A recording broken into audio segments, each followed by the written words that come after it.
Ian, I'm furious. What are you doing? I told you I was coming to this party as 20. I went to the fancy dress shop, mate. This is all they had left. All the 21s were taken. Oh, I'll never win the prize now. And the fancy dress costume winner is 20. I won. That's 21. 21, that's not even an even number. 21, I'm furious now. Yeah, 21? What happens if you take away the one, mate? You're just a number 2. Oh, that's it, I'm leaving, Ian. Let's go to the big fat Friday party. Hold me back. All right. Got a piece of 8, mate. What does that mean? I've no idea. Me neither. See ya. I'm living, Ian, I'm still living. I'm vexed. I'm livid. I'm confused. That made no sense. I know that. Here's how Histories Gory Games with Oh, Dave that's Lamb. I love Lamb. If mummies, rats and fleas ain't your thing, and you don't like the sound of an exploding king, if you're easily scared and don't laugh at poo, you better turn off, this show ain't for you. Still watching? Then let's test your brains with Horrible Histories Gory Games. Horrible Histories Gory Games.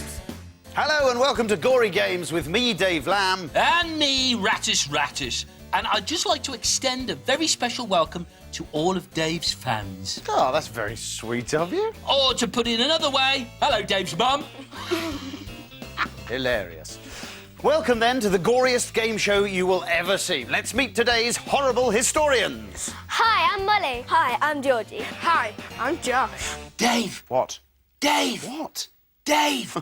What better way to get Gory Games rolling than with one of my trademark warm-up games? Is that a serious question? This is a Stuart game I like to call the Gunpowder Plot. No. No way. We are not, repeat, not, reenacting Guy Fawkes' attempt to blow up Parliament. Dave, what do you take me for? That would be highly irresponsible. Parliament is the cradle of democracy in our fair country. Anyway, we haven't got any gunpowder. Good.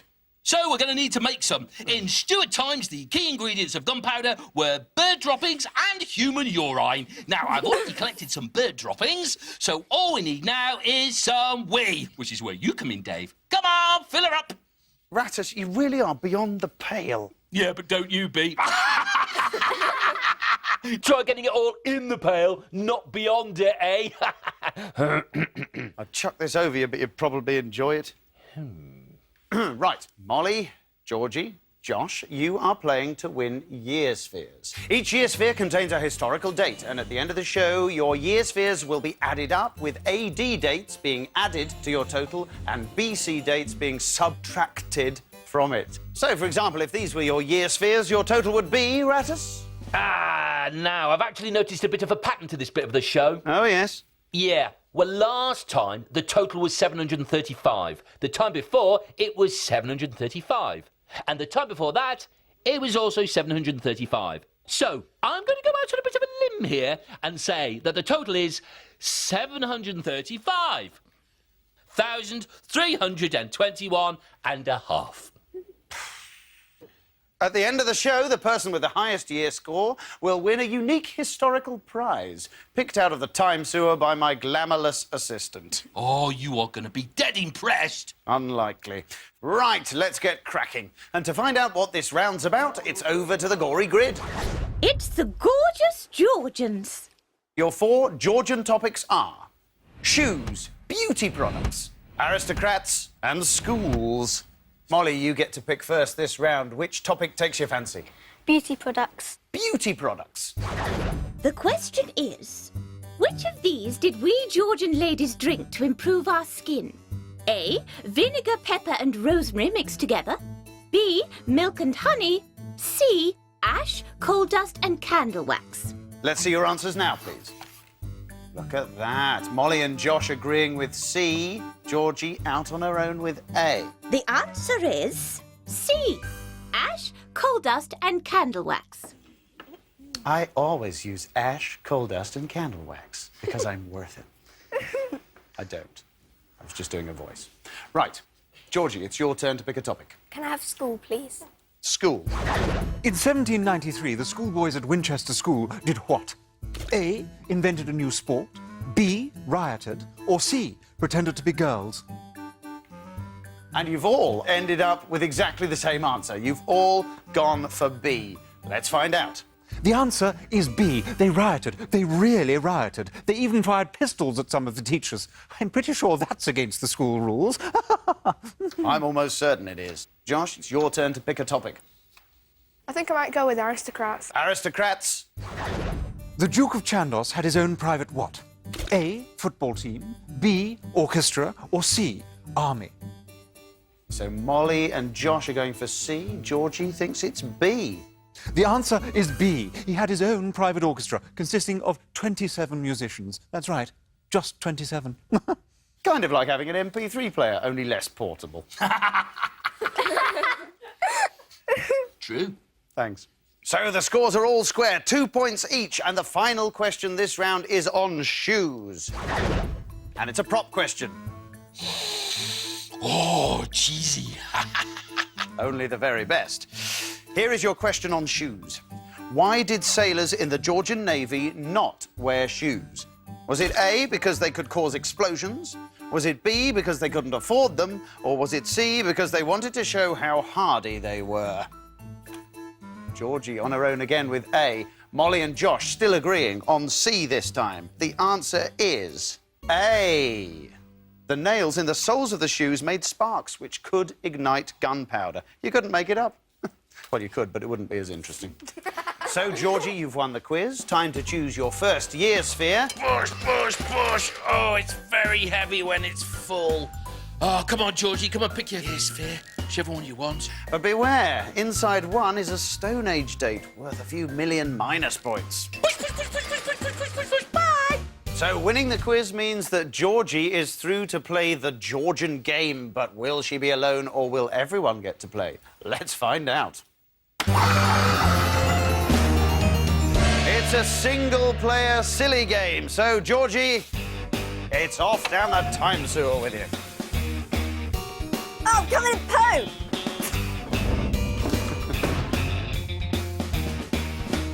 It's the 21st of October, 1805. Heavily outnumbered, the British Navy face the combined might of the French and Spanish fleets. It's time to play Battle of Trafalgar. You are a British Navy gunner. Your mission to load, aim and fire your cannon at the enemy ships. You score a point for every enemy ship you shoot and lose a point for every British ship you hit. Score 6 points in the time limit to win your year sphere. Let the battle commence!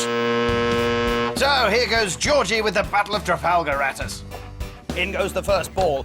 Let's see what she's done. It's fallen short. It's fallen short. It didn't quite make it to the sea, did it, Rattus? It didn't. It went straight into the sky and off into outer space. Yes, and I'm afraid that's the kind of thing that can happen and will happen if Georgie doesn't point the cannon at the ships. She is basically not bothering to aim here, Rattus, which is a very, very interesting technique. We've not seen this before. All she's doing is loading up the cannon and firing it. Oh, no, wait a minute. Here we go. She's pointing it this time. And that was better. Lovely day there, isn't it, at sea in the Battle of Trafalgar? Lovely blue sky, a perfect day for sailing, but not for some of these sailors who are about to get blown out of the water, although maybe not the way Georgie's going about this, because that one almost blew up her own ship. It nearly rolled out of the end of the cannon and blew herself up. There's a nasty sea mist rolling in, Dave. There certainly is, and I tell you what, that seagull has never looked safer for me. She's not really getting the aiming right here. And she's running out of time. You have to say, it's not looking likely at all for Georgie. Oh, she hit one! She's hit! She hit one! We could see there the benefits of aiming the cannon at the ships, and she got it straight away, and that wasn't far off either. No, but the pennies dropped just too late for Georgie, and I'm afraid the French and the Spanish have got away with murder. Welcome back, Georgie. Bad luck. What happened there? You seem to be struggling a bit with Well, it. I knew I wouldn't get a very good score because my aim is terrible. I can't aim to save my life. Well, I noticed at the start you weren't actually aiming at all, though. You didn't actually sort of move. Exactly. And you got one down in the end. But I was still rubbish. Sadly, Admiral Lord Nelson, the brains behind the British victory, was shot by a French sniper and died at Trafalgar. Not the first time he'd been shot. In a previous battle, his right arm had been hit by a bullet and it had to be hacked off with a saw. That's nothing. A mate of mine got caught in a trap and had to gnaw his leg off. Like we needed to know that. On to round 2. And to find out what's up next, it's over to the gory grid. It's the measly Middle Ages. And here are your all-important Middle Ages topics. Schools, tournaments, animals, and Henry II. So, Georgie, it's your turn to pick first this round. I think I'll go for school, please. School. True or false? At schools in the Middle Ages, you were beaten if you made spelling mistakes. Let's see your answers now, please. Josh and Georgie think it's true. Molly thinks it's false. It's false. In the Middle Ages, there were no spelling corrections. You spelled English any way you wanted to, and that's a fact. F-A-C-T-E. Fact. Not how you spell fact. Never mind. Josh, it's your turn to pick a topic. Maybe tournaments. Tournaments. Is this true or false? At one tournament, the famous knight Sir William Marshall won a massive fish. Look out. Everyone's in complete agreement. 3 trues. Are you all right or all wrong? I can tell you, it's true. I reckon they should just do away with the World Cup trophy and hand over a massive fish. What do you think? Oh, one of your better ideas, certainly. But still not very good. Molly, it's your turn to pick a topic. Animals, please. Animals. True or false? King Henry III built England's first zoo in the Tower of London, home to a polar bear which was allowed to fish for dinner in the Thames. The girls think it's false. Josh on his own with true. It's true. The polar bear's keeper used to take it for walks on a lead. Yes, and you need a very big plastic bag to clear up after a polar bear. Everyone a winner when it's about poo. She said it again. I said it again. I'm not saying it again. 1 question left in this round, then. Josh and Molly are on 2 points each. Georgie, you can still catch up with this last question. And it is about Henry II. True or false? Henry II of France was riding through a town when a Cistercian monk stumbled and fell over. His robe flew over his head and he showed the king his backside. Well, everyone has gone for true. Trues across the board. It's true. It's not funny. Stump, stump, ratters. So, that is the end of the round. Georgie, I'm afraid for now, your history, but you've already got a sphere, so there's nothing to worry about. Molly and Josh, you are going to go head-to-head to decide who wins the next year sphere. Fingers on your buzzers. Beginning with the letter K, what is the name for a warrior who fought in a suit of armour? Molly. A knight? A knight is correct. Well done, Molly. Help yourself to a year sphere. So, Molly, as the winner of the quiz, you are also through to play the Middle Ages game. But will it be just you, or will the others get to play too? It's an all-play gory game, and you're all celebrating. So celebrate down the time sewer. Frida! Oh, wait. Oh, it stinks.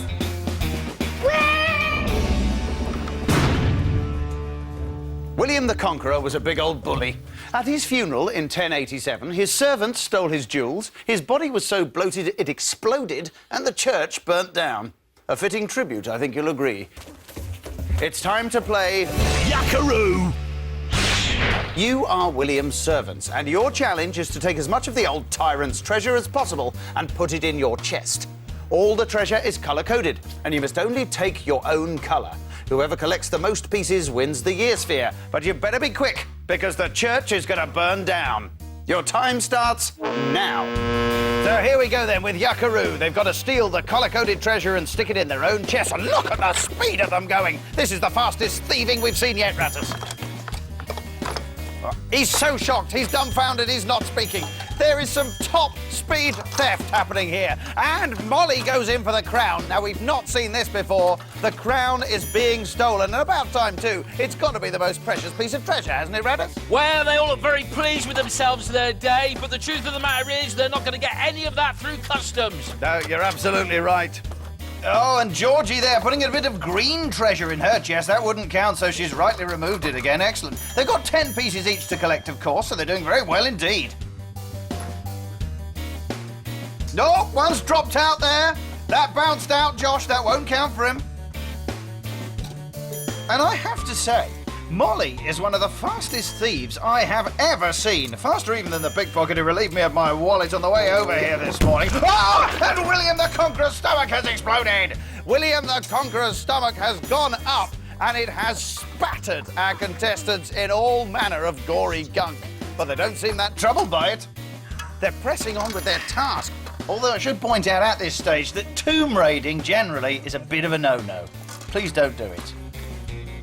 Georgie, dropping in another piece of treasure there, Rattus. She's gaining on Molly, isn't she? She is, Dave. That's a very nice piece, isn't it? What would you say that would be worth at auction, Rattus? Absolutely nothing. We got all of this junk from a pound shop. We got it from the pound shop, so it would be worth at least £1 at auction, I'm saying. Well, that's irrelevant because it's been stolen. It's been stolen by Molly and put into a chest. I have to say, I think Molly might be on the point of stealing every single bit of treasure available. She gets another piece. That's her 9th piece, I think. And the church is on fire. And that can mean only one thing. The end of the game is imminent.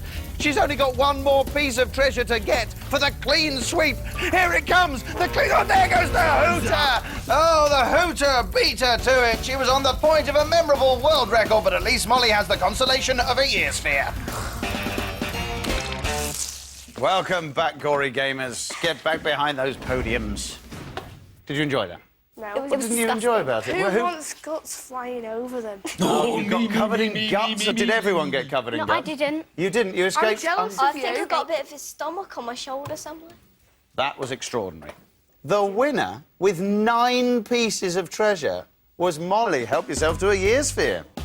William the Conqueror's coronation in 1066 was just as eventful. The congregation cheered when the crown was placed on his head, but his guards thought it was a riot.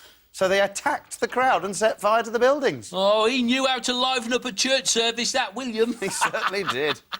Over to the gory grid, then, to find out what's up next. It's the frightful First World War. 4 questions, as always, and here are your 4 World War I topics. Bombs, food, trenches, and George V. Josh, it's your turn to pick first this time. I'll go with bombs. Bombs. Your question is, what was the nickname for a gas mask worn by soldiers? A goggle-eyed booger, B, a Mickey Mouse, or C, a rat snout? Let's see your answers now, please. Georgie and Josh agreeing with B. Molly out on her own with A. What's the answer? The answer is A, a goggle-eyed booger. And by sheer coincidence, Goggle-Eyed Booger was my rat school nickname. I can well believe it. Molly, it's your turn to choose a topic. Trenches. Trenches. Which of these diseases affected soldiers in World War I? A, trench ear, B, trench eye, or C, trench foot? Let's see your answers now, please. So, Molly and Josh agreeing on C. Georgie thinks it's B. Let's hear the answer. The answer is C, trench foot. When your foot got cold and damp, blisters could get infected and turn to gangrene. Best way to avoid it was not get sent to the trenches in the first place. Ha ha. Yes, that's the ideal way to avoid it, certainly. Georgie, your turn to pick a topic. Can I go for food, please? You can go for food, and that is a prop question. Look at those beauties. What did French peasants do with British Army biscuits? Was it A, feed them to their cows? Was it B, eat them? Or was it C, light fires with them? Georgie and Josh going with B, Molly on her own with C. The correct answer is C. They lit fires with them. They thought they were far too horrible to eat. Oh, Dave, Yeah. Dave, can I? I'll leave them there for you. Oh, thank you. OK. Well, there is actually one question left in this round, but looking at the scores, we don't need to ask it because, Molly, you can't be caught. You've won yourself another year sphere. You're through to play the World War I game, but will it be an all-play or will it be a single-play game? Yes, it's a single-player silly game, so, Molly, off you go down the time sewer.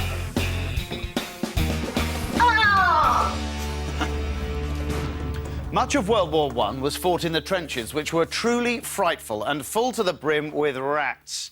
It's time to play... Vanquish vile vermin. Your job, quite simply, is to splat that rat. What have us rats ever done to you? Well, 2 words. The plague. Fair cop.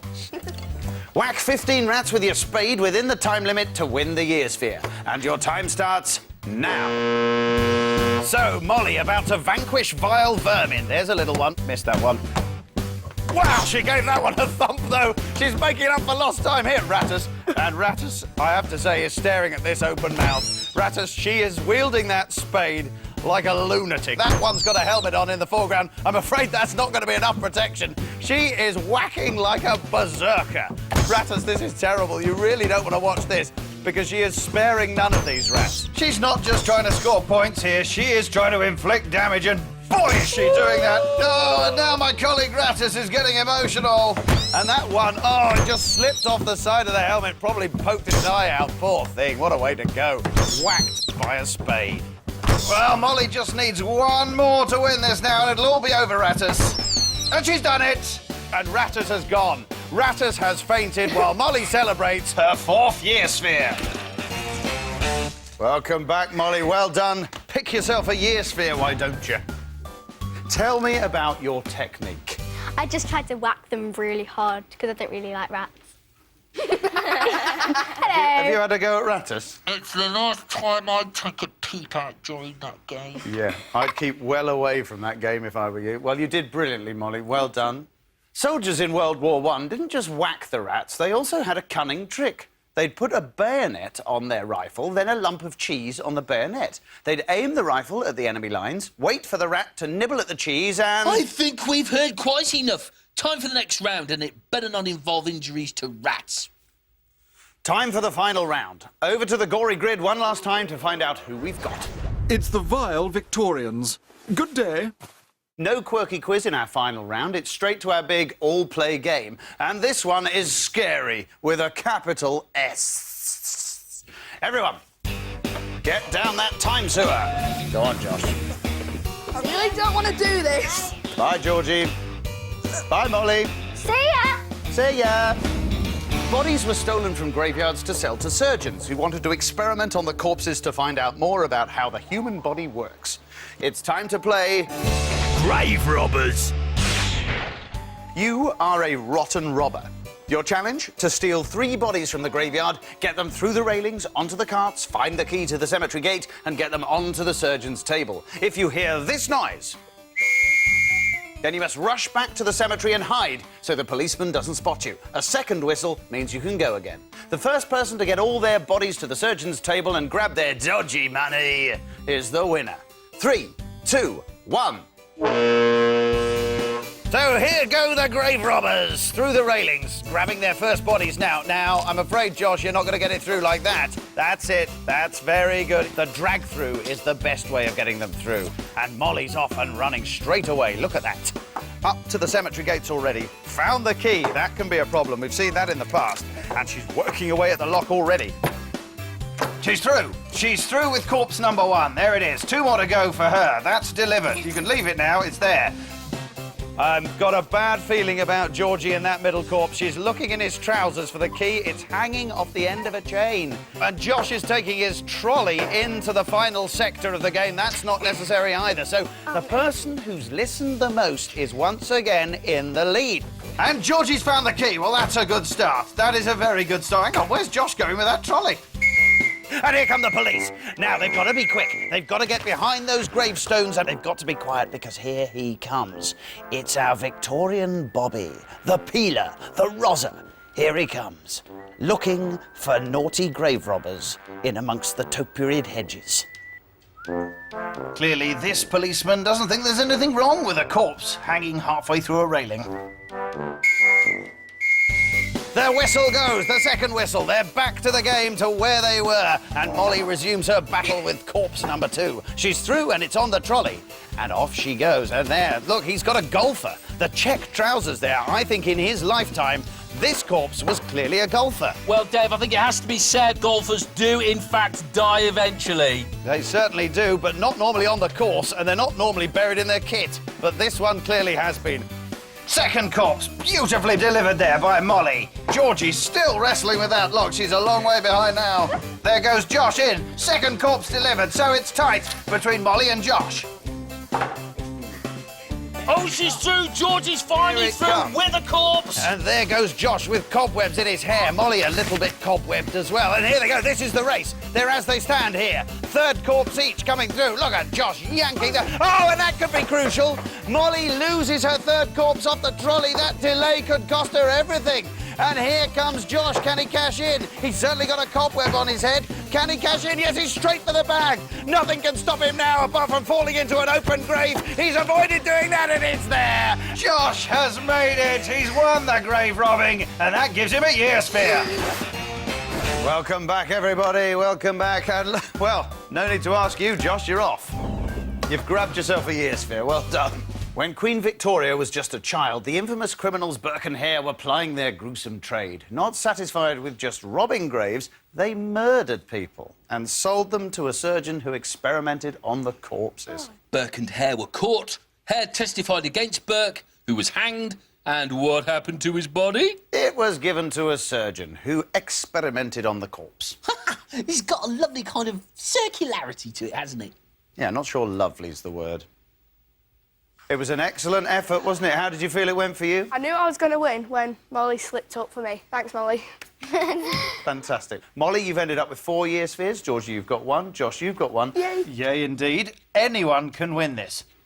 It's time to count them up. Remember, the AD years are added to your total. The BC years are subtracted from it. Molly, let's have a look at your first sphere. 1533 AD, the Incan Empire destroyed by Spanish conquistadors. 1485 AD, Richard III killed in battle that year. 1702 AD, the death of King William III. This all-important fourth one, what is it? 1840 AD, the first stamp, the penny black, comes into use. There's applause from the other 2 contestants. You have scored 6,560 points. And seeing as we don't feature years in the future and you've got 1 sphere each, neither of you can catch her, but we're going to have a look at your spheres anyway. Georgie, what have you got there? Oh dear, 2184 BC. The Egyptian king Pepi II died aged 100 that year. Josh, can you beat Georgie? Let's have a look.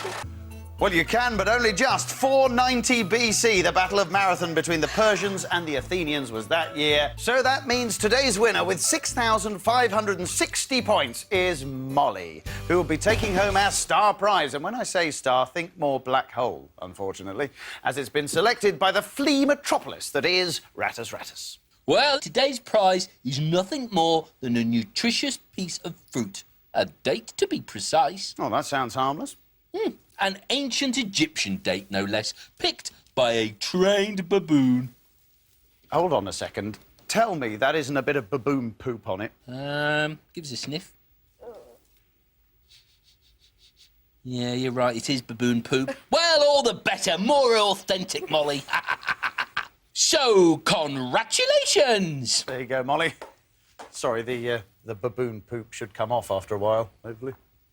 Just try not to touch it. It just remains for me to say thanks to our winner, Molly, and thanks also to our gallant runners-up, Georgie and Josh. And no thanks whatsoever to Rattus.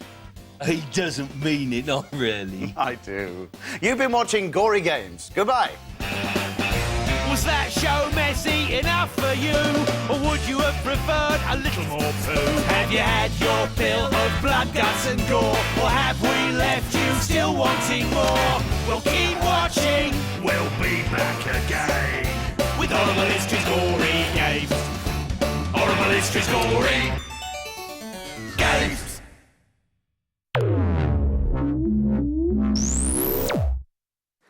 Hello, happy Friday, I'm Hacker. Coming up next is a brand new episode of Horrible Histories. But first, here's a lovely episode of Confrontation Street. Have a little look at us.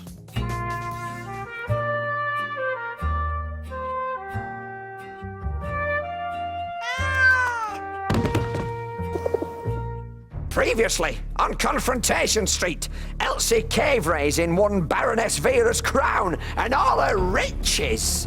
I can't believe I've got to give up my material wealth. My descendants are surely going to suffer for this. Look at me, a wealthy baroness reduced to a shopkeeper in a disgusting little retail outlet. Elsie Cave Raising, please, Look into your heart, cockers. Give us back all my stuff. I'll give you anything. Love? Not that. Hey, Pharaoh show Vera how it's done. Make my descendants rich. Elsie Cave Raisin, can I interest you in this ancient Egyptian stripy sock? In return, you must give me that crown and all of your wealth and jewels. Elsie loves sock. Oh, lovely. Jonathan loves sock. See ya! Put on down the lights. Have Jonathan! Ah! Can you believe it? Pharaoh Mulch has got me crown and my jewels. Elsie's got a lovely little sock. I'm stuck with Jonathan the slab of ham. Oh! Clairvoyant Bottoms, please tell me that somewhere in my future things turn out okay. Yes, I'll have a little look for you. Now you're washed up, love.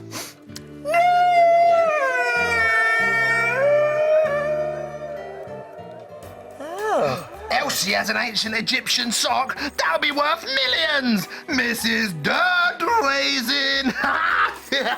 Vera, I'm getting a premonition.